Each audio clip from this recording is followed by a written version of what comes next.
Hey everybody, it's Lon.TV, and we're taking a look today at a rather unique drive array from the folks at Icy Dock who sent this to the show to review.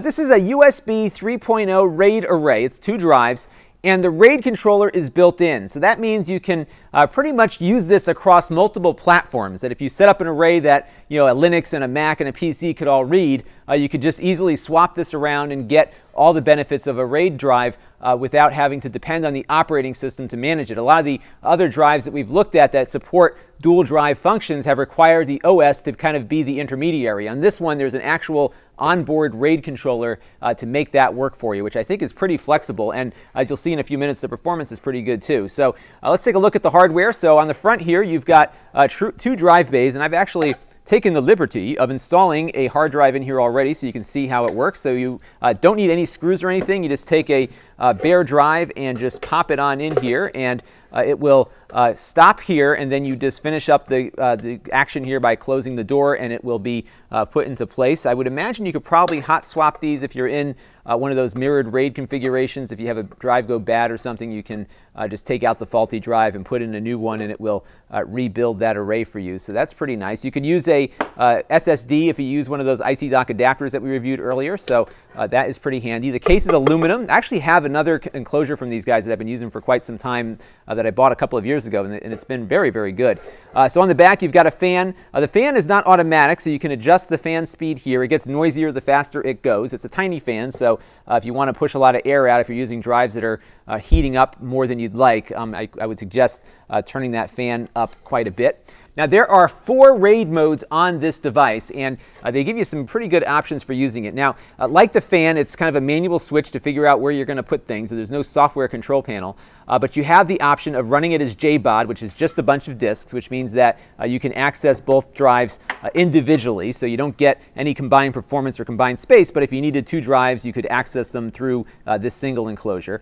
Big will combine the space on both drives into one big library or one big array. So if you had a 1 terabyte drive and a 3 terabyte drive, it would give you a total of 4 terabytes available. But this mode and the RAID 0 mode, which we'll talk about in a second, are both called Scary RAID, in that if you lose one of the drives, your array is going to be knocked out. So you're going to want to make sure you have good backups, because these are modes that really go for greater space and performance at the expense of redundancy. So just make sure you have a backup if you're in that mode, Big, or in RAID 0. Now what RAID 0 does is it works a little bit similar to Big in that it will combine the space of 2 drives together, but it also stripes across both. So you get faster speeds, and you can basically combine both the space and the speeds of 2 different drives to get the maximum amount of performance. But again, if you lose one of those drives, you're out of luck, so make a backup. RAID 1 is the last option, and that one is also the safest, because what it'll do is take the contents of one drive and back it up to the other, and vice versa. So if you were running in this mode and you copied a file to the array, it would actually write it across both disks, and if one of the drives fails, you can pop it out, put it in another one, and it will rebuild the array for you. Now, what was neat about this is that I was a little concerned in looking at the product materials that they had sent over that hitting the switch while it was on might result in something really bad happening. They have some safety controls put in. They said if you don't power it down and power it back up, it should be fine. And what I also noticed is when I first got it and stuck some of my SSDs in here to test it, it didn't actually start running as a RAID array. In fact, it recognized that there was stuff on the drives, and it had, I guess it must be some kind of safety protocol on board to not erase that data until I hit the reset button on the back of the device. Once I did that, it did erase the drives and allowed me to format it as a single array. So I thought it was kind of a nice little safety net there, given that you've got these very manual switches and controls, that it was able to detect that my drives had data and let me have the option of deciding for sure if I really wanted to erase those. So what we're going to do next is, oh, by the way, there's a little dip switch here for power saving. I think it spins the drives down after a certain length of time, and an LED indicator which you can turn off with those little dip switches there. So the next thing we're going to do, though, is power this up. I'm going to put some SSDs in here. We're going to run it in RAID 0, the Scary RAID mode, so we can see what the maximum performance of the drive array is.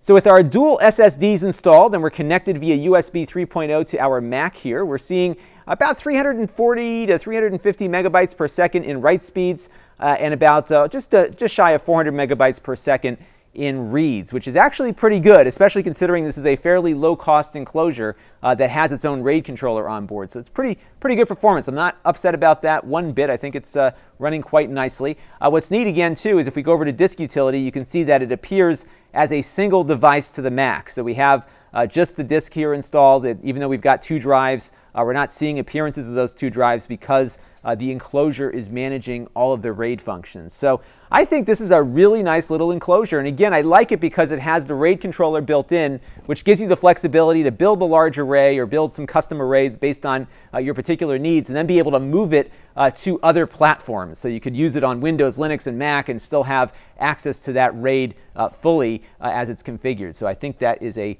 pretty good feature. I also like the fact that it's very easy to install drives and take them out as well without any screws or hardware or anything like that. So all in all, I recommend it. This is Lon Seidman. Thanks for watching.